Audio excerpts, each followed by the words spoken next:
She was only 7 when the ocean swallowed her name, torn from her village, sold to strangers, and taught a language not her own yet within years. Her words would travel from the hearths of Boston to the hands of George Washington himself. In a world that chained her body, she freed her mind through verse. Phillis Wheatley, the African child who rose from bondage to become America's first black poet, and the voice that made freedom rhyme. She was born around Saint-Gujersan, somewhere near the Gambia or Senegal, in a world where memory and story were the same thing. Her people spoke through rhythm, the pulse of drums, the chant of elders, the lullaby of mothers who believed words could protect the soul.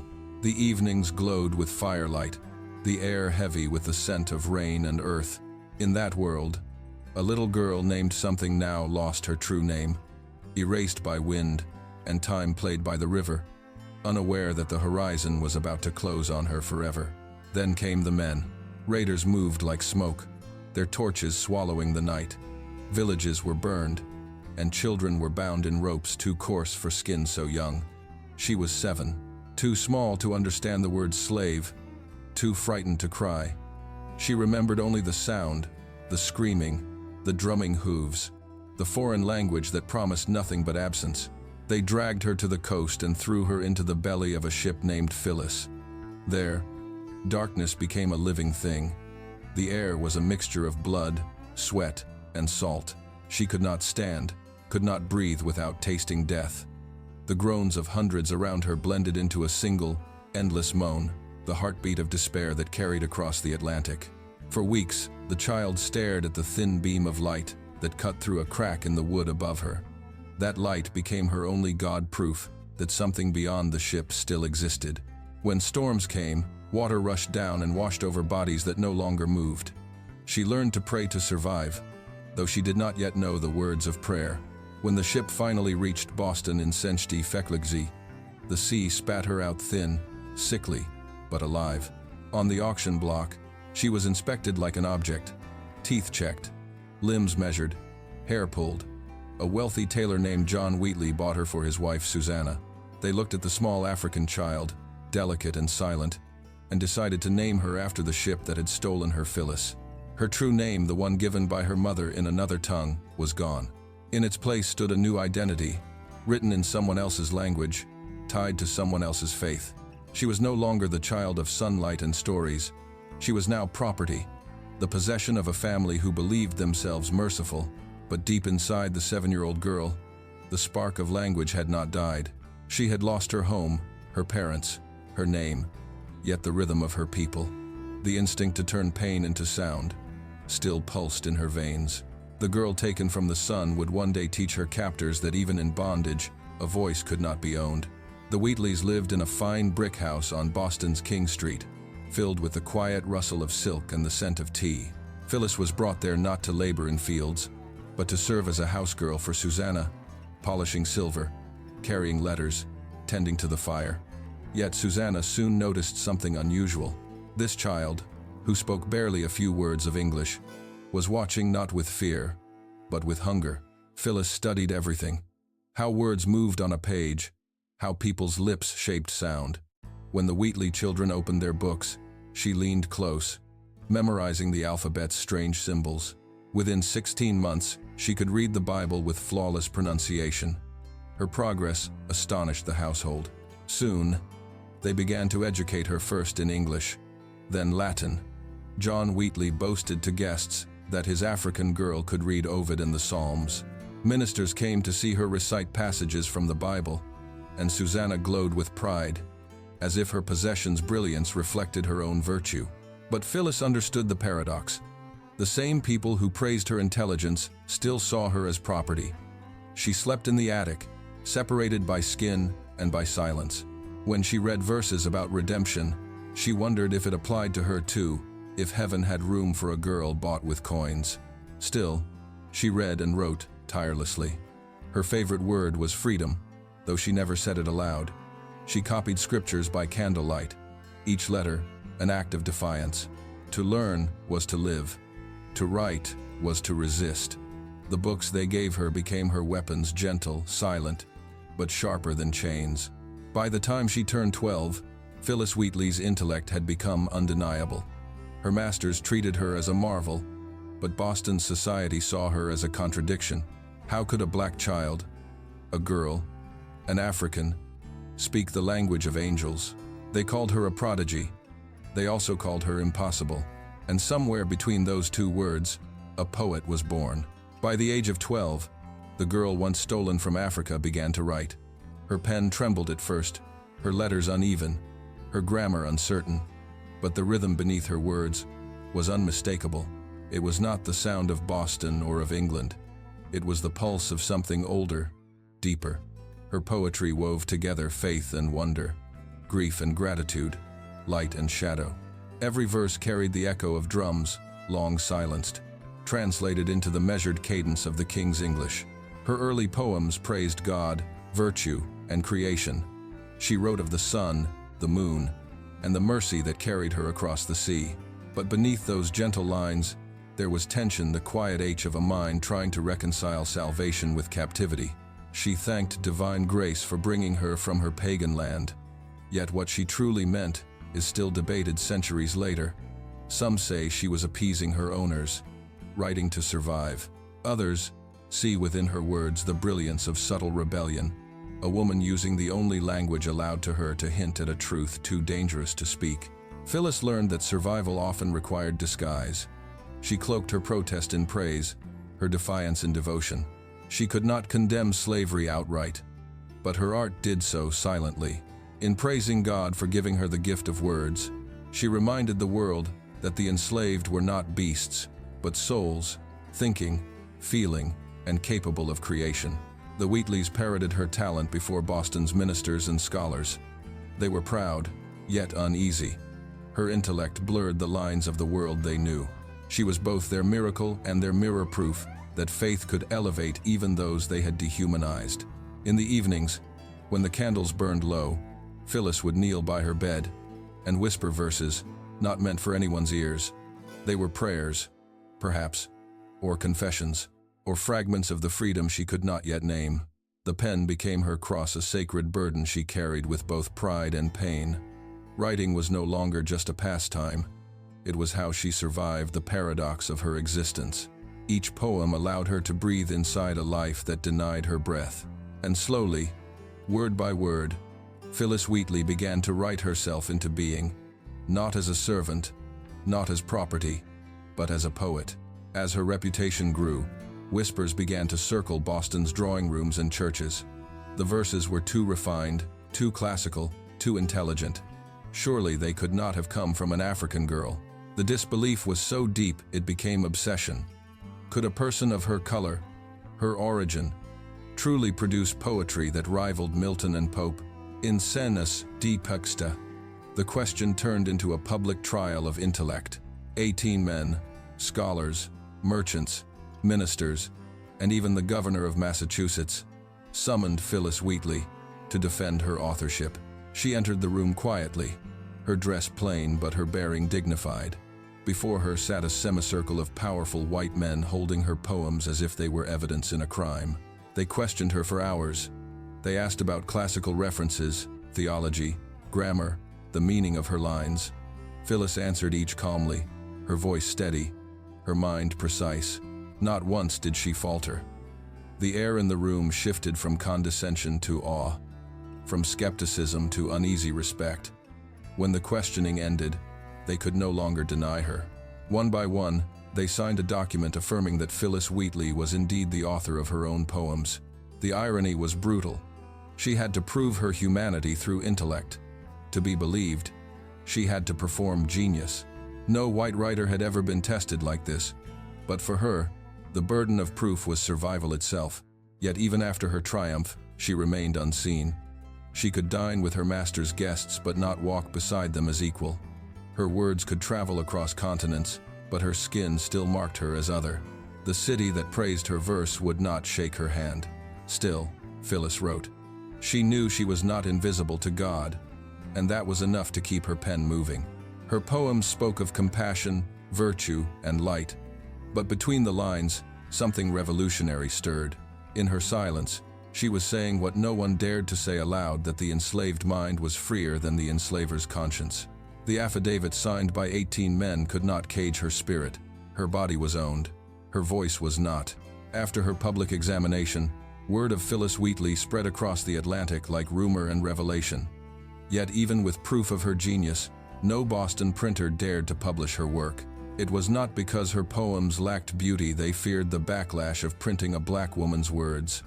In a world that drew its power from ownership, her poetry was dangerous precisely because it was free. But fate had other plans. Among those who admired her was Selina Hastings, the Countess of Huntingdon, an English noblewoman known for her religious zeal and patronage of writers. Through the help of the Wheatley's friends, Phillis's manuscript was sent across the ocean to London. There, Incens Didi Christu, poems on various subjects, religious and moral, was published. She was only 20 years old. It was a book born of contradiction, written by a woman denied freedom, printed in the capital of an empire built on chains. The frontispiece bore her image, a young black woman in modest dress, seated at a desk, quill in hand, gazing upward as if toward divine light. It was more than a portrait. It was a proclamation, the sight of an African woman, pen poised, thinking, imagining. It defied every lie that had justified slavery. The book reached the hands of scholars, philosophers, and politicians. Voltaire praised her intellect. Benjamin Franklin met her in London and was astonished by her eloquence. Even George Washington, then a rising general, would later receive her poem in his honor.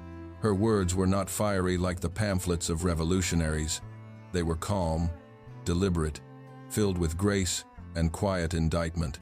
She did not scream against injustice. She revealed it through contrast.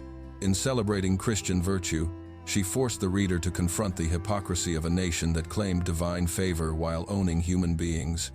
Every verse was both prayer and mirror. And though her tone remained measured, there was one thing unmistakable in her work agency. For the first time, an African woman was not being written about, but was writing herself. She was not an object of history, she was its author. When the book arrived in Boston, even those who once doubted her could not ignore it. The enslaved girl they had treated as a curiosity had become a published author before many white men ever would. But success, like freedom, did not change the world around her, only the way it looked at her. Still, Phillis must have felt, for one brief moment, that she had crossed the ocean not as cargo, but as a voice. The same waters that once carried her in chains now carried her words in ink. And those words would never drown. The same year her book was printed, Susanna Wheatley died. The loss struck Phillis deeply, not only because Susanna had shown her a measure of kindness, but because her death marked the end of the world Phillis had known. John Wheatley soon followed. Their passing left Phillis untethered, a woman free by sentiment but belonging nowhere. Her manumission, her legal freedom, came quietly. No law was changed, no ceremony held. The Wheatleys' surviving children simply signed a paper declaring her free. For the first time since she was 7, she belonged to no one. At first, freedom felt like dawn. She could walk the streets of Boston without permission, choose her own clothes, her own hours.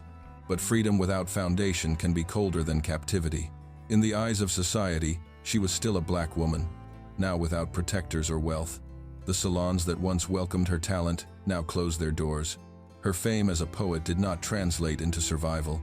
She tried to earn a living through her writing, but publishers were indifferent.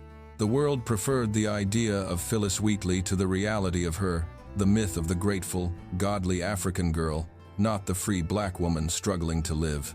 Still, she wrote. In her letters, she confessed loneliness and uncertainty, yet never bitterness. "I have been an African child," she once wrote, "taught to see light through the narrowest window."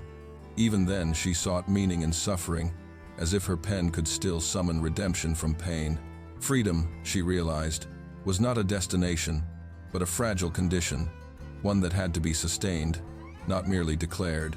The ink on her emancipation paper gave her a name, but not security. The society that had marveled at her genius offered her no place to belong. And so, the poet who had once moved kings and generals now faced an invisible enemy: neglect. The applause had faded, the books were forgotten, The salons fell silent. Yet somewhere in her small rented room, Phillis continued to write, not for fame, not for survival, but for truth. For in her heart she must have known. Words were her only freedom, and though the world could take everything else, it could not take that. By the mid-sense to the extravambio, the air in Boston was thick with rebellion. Drums beat not for kings but for liberty, and the streets that once echoed sermons now rang with the talk of war. Phillis Wheatley, who had written about divine freedom, now watched men proclaim earthly freedom with muskets in their hands. She saw irony burning brighter than the torches of revolution, white men crying for liberty while holding others in chains. She followed the debates through newspapers and sermons. The language of the revolution fascinated her. It was the same language she used in her poetry: virtue, freedom, providence, justice. Yet she could not ignore the contradiction. Could liberty born from hypocrisy ever be pure? Could a nation baptized in slavery ever cleanse itself with words alone? Incensed contextu, she wrote a poem addressed to George Washington, then Commander-in-Chief of the Continental Army. In it, she praised him as the guardian of freedom, the first in peace and honor. But between the lines lay her challenge that true freedom must be universal, not selective. The poem reached Washington, who read it with astonishment and admiration. He wrote back, thanking her for her poetic talents and inviting her to visit him in Cambridge. The invitation itself was revolutionary. An African woman once enslaved, being welcomed by the future father of the United States, it was a moment history barely knew how to record. Yet Phillis never boasted. Her writing remained calm, dignified, even forgiving. Perhaps she hoped that poetry could plant seeds where politics could not. But outside, the war grew bloodier. Boston fell under siege. Soldiers marched through the same streets where she had once walked as a servant. Prices soared, disease spread, and famine haunted the city. The households that once supported her were gone or ruined. Inside her, another war began between faith and despair, hope and hunger. The deaths of her patrons left her adrift. She was free in body, yet bound by circumstance. The men who once praised her intellect now turned their attention to muskets and flags. The salons of conversation became battlefields of ideology, and a woman's pen was powerless against gunfire. Still, she continued to write verses of endurance, prayers for the land, meditations on loss. She believed in providence, even as providence seemed to forget her. The revolution promised a new world, but for her it delivered only silence. Freedom had been her muse. Now it became her ghost. After the revolution, America began to rebuild, but not for everyone. Phillis, now in her late 20s, found herself on the edge of survival. The Wheatley household was gone, her patrons dead, her fame fading into polite memory. Without wealth or family, she stood alone in a country that celebrated freedom, yet forgot its pioneers of the mind. In Senchti Dike she married John Peters, a free black man. He was educated, ambitious, and determined to rise above the limitations society imposed. For a time, they believed they could build a life together, two free people shaping their destiny with hard work and hope. But the dream soon soured. Peters faced constant discrimination. His business ventures failed. Debt crushed them both. Publishers refused her new manuscript, doubting there was profit in a black woman's book now that the novelty had faded. She tried selling her poems door to door, her name now a relic of a fading past. Each rejection was another wound, each unanswered knock, an echo of forgotten applause. Boston, once the cradle of her discovery, turned cold. The city that had tested her mind now tested her endurance. She moved from one lodging to another, her health declining with each harsh winter. Hunger gnawed at her body, grief ate at her soul. In her final months, she lived in a small boarding house, pregnant and weak. Her husband was imprisoned for debt, and she was left alone. There, in a dimly lit room, surrounded by silence, she gave birth to a child who did not survive the night. Hours later, Phillis followed, her thin hands folded over her chest, her face serene as if she had simply fallen asleep. She was 31 years old. No one recorded the date of her burial. No monument marked her grave. The woman who once spoke to presidents and philosophers disappeared into anonymity. Yet even in her death, there was poetry. A child stolen from Africa, who taught herself to speak in the language of her captors, had written verses that outlived all of them. Her voice, though silenced by hunger, had already crossed oceans and centuries. Phillis Wheatley died unknown, but her words, her quiet, luminous defiance, would soon awaken again, waiting for a world ready to listen. For decades after her death, Phillis Wheatley's name drifted like ash through the air, faint, almost forgotten. The America she had known grew loud with progress. Railroads, revolutions, and new wars. But beneath all the noise, her voice weighted ink, pressed into pages that no one read, verses sleeping in libraries where dust replaced applause. Then, somewhere in the Sempach Pekanjabio, abolitionists found her again. They uncovered her poems and recognized in them a quiet power that the revolution had missed. Her words, once written to please masters, were reinterpreted as weapons of truth. To those fighting slavery, she became proof that intellect and humanity were not bound to race. Her verses, written in the careful cadence of 14th century piety, became a moral mirror for a 19th century nation built on contradiction. They printed her poems in pamphlets and speeches. Frederick Douglass cited her as evidence that the pen could pierce deeper than the whip. In Britain, her story reached circles of reformers who used her name to challenge the arrogance of empire. A century after she died in obscurity, Phillis Wheatley became what she had always been, undeniable. Her portrait, that delicate image of a black woman with a quill in hand, began to appear in newspapers, sermons, and abolitionist posters. To many, it was the first time they had seen a face like hers, not as subject, but as author. Even in silence, she was rewriting history's gaze. Scholars marveled at her paradox. A poet who thanked God for bondage, yet exposed the cruelty of it. A woman whose faith coexisted with fury. Some criticized her gentleness, not seeing how it had been her armor. Others finally understood that she had written from within the cage, not to decorate it, but to loosen its bars. The rediscovery of Phillis Wheatley marked not merely a return to her poetry, but a reawakening of her meaning. She was no longer just the first black poet. She was the first to hold America accountable to its own ideals. Her verses about grace and mercy read differently now, as coded resistance, the theology of survival. By the late 19th century, her influence had spread to new generations of black writers: Frances Harper, Langston Hughes, Maya Angelou, centuries later each tracing, knowingly or not, a lineage back to the girl who once wrote by candlelight in a white family's attic. Her poems had outlived slavery itself. The child who had been sold with no name now belonged to history, not as a victim, but as a voice, and her light, long buried, began to shine again across oceans she had once crossed in chains.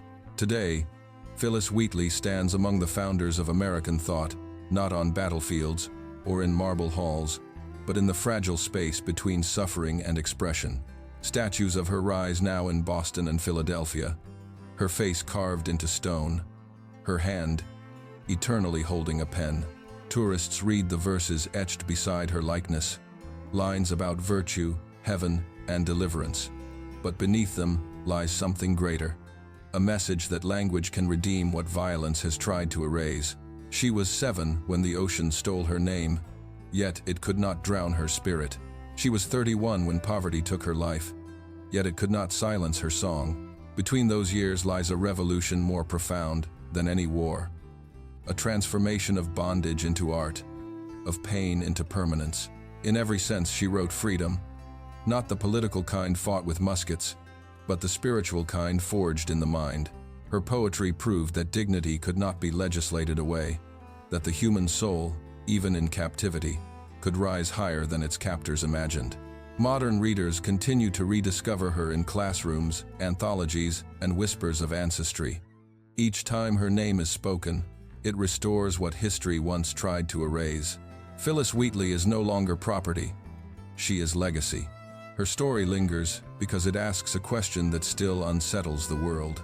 If a stolen child could teach an empire to feel, what excuse do we have for our own silence?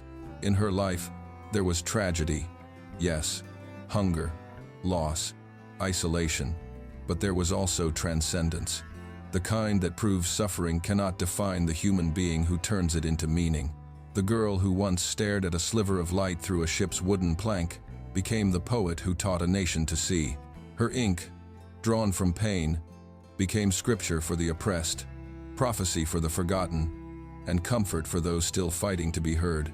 And so, long after her body vanished into unmarked earth, her words remained steady, luminous, defiant, reminding us that sometimes the greatest revolutions begin not with gunfire, but with a pen held by a child.